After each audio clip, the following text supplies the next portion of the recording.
బాబు ఒక మసాలా ఇచ్చేమ్మా. సార్ నమస్తే సార్. ఏం సార్ గుర్తుపట్టలేదా? నేను సార్ సాయిని. చిన్నప్పుడు మీరు కుర్జీలో కూర్చుంటే మీ కుర్జీ కింద పెన్ను పెట్టినా. రే సాయి నువ్వారా?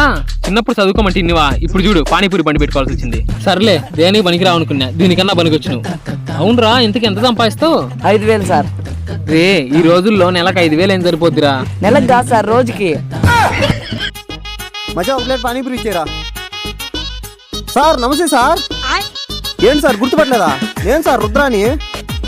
చిన్నప్పుడు దేనికి పనికిరావు వ్యవసాయాలని నోటికొచ్చిన బుద్ధులని తీరుతా ఉన్నారు కదా సార్. రోజుకు 30 సార్లు కొడతా ఉన్నారు. ఏంటి సార్ నన్ను మర్చిపోయినరా? 100 మార్కులకి ఎగ్జామ్ పెడితే 0 మార్కులు వచ్చేటి.